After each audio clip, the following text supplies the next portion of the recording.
Hi hello வணக்கம். வாங்க cinema பற்றி பேசலாம். சேரன் சார்,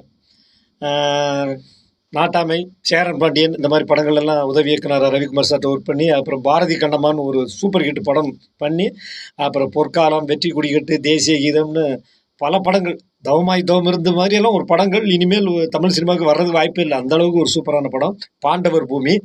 அப்புறம் யுத்தம் செய்யும் படத்தில் போய் நடித்தார். அப்புறம் மலையாளத்தில் நரிவேட்டைன்னு ஒரு படத்தில் நடித்து ஒரு நல்ல நடிகருங்கிறதை ப்ரூவ் பண்ணிட்டாரு. ஆனால் கமர்ஷியலாக பல படங்கள் அவர் கொடுக்கலன்னா கூட அவர் எடுத்த படங்கள் எப்போவுமே காவியம் மாதிரி.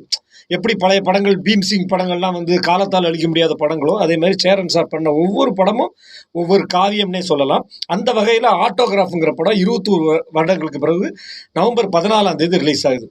அந்த படம் ரிலீஸ் ஆகும்போது நான் இங்கே சென்னை தேட்டரில் பார்த்தேன். அப்போ பின்னாடி இருக்கிற பசங்க, சின்ன பசங்கள்லாம் கேட்டாங்க, ஓ எப்பா ஸ்கூலுக்கு இப்படியெல்லாம் பையெல்லாம் தூக்கிட்டு இப்படியெல்லாம் நடந்தா போகணுமாப்பா, நமக்கு இதெல்லாம் தெரியாதப்பா, நம்ம வேன்லேயே போயிடறோம், நமக்கு தெரியலப்பா, கிராமத்தில் இப்படி தான் படிக்கிறாங்களாப்பா அப்படின்னு கேட்டாங்க. நான் திரும்பி பார்த்தேன். அது என்னென்னா, அது கிராமத்தோட வழிகள், கிராமத்தோட பசங்க எத்தனை எத்தனை கிலோமீட்டர் நடந்து ஸ்கூலுக்கு போவாங்க, அவங்க ஸ்கூலில் படிக்கும்போது அவங்களோட அனுபவங்கள், அப்புறம் காலேஜ் படிக்கும்போது அவங்களோட அனுபவங்கள், இதெல்லாம் ஒரு அட்டகாசமாக சொல்லியிருப்பார் சேரன் சார்.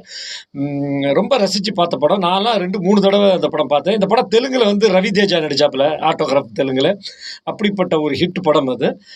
நவம்பர் 14 ரிலீஸ் ஆகுது. இப்போல்லாம் நிறைய படங்கள் ரிலீஸ் பண்ணிக்கிட்டு இருக்காங்க. இந்த படத்துக்கும் நாங்கள் எல்லாருமே வெயிட் பண்ணிக்கிட்டு இருக்கிறோம்.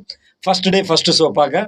சேரன் சார், இந்த படம் உங்களுக்கு இன்னும் ஒரு புத்துணர்ச்சியை ரிலீஸில் கொடுக்கும். இன்னும் நீங்கள் நிறைய படங்களை, நிறைய காவியங்களை எடுத்து மக்களை மகிழ்விக்கணும். டாட்டா.